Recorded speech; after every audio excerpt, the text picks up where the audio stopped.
আসসালামু আলাইকুম দর্শক, আজ আমরা ফিহা নামটি সম্পর্কে আলোচনা করব।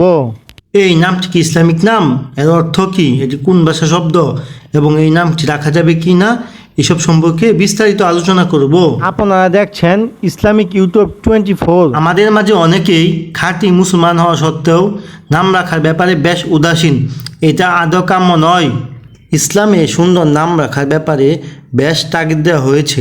হাদিসে এসেছে, নিশ্চয়ই কিয়ামতের দিন তোমাদেরকে ডাকা হবে তোমাদের নাম ও তোমাদের পিতার নাম ধরে, তাই তোমাদের নামগুলো সুন্দর করে রাখো। তাই আমাদের উচিত সুন্দর অর্থবহ ইসলামিক নাম রাখা।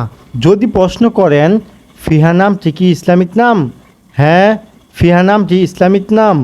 যদি প্রশ্ন করেন ফিহা নামটি কোন ভাষার নাম, ফিহা নামটি আরবি ভাষার নাম। এই নামটি সাধারণত মুসলিম মেয়ে শিশুদের জন্য রাখা হয়। আপনাদের নামের অর্থ জানতে কিংবা ভিডিও পেতে কমেন্টে নামটি লিখে সাবস্ক্রাইব করে রাখুন। ইনশাল্লাহ আমরা জানিয়ে দেওয়ার চেষ্টা করব। যে সকল নাম অন্য ধর্মের সাথে মিলে যায় সেই সকল নাম না রাখাই ভালো।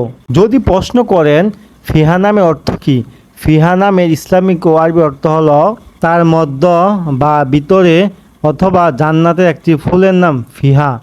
বিশেষ কথা, আপনার সন্তানের নাম চূড়ান্ত করার আগে আপনার স্থানীয় মসজিদের ইমামের সাথে পরামর্শ করতে ভুলবেন না।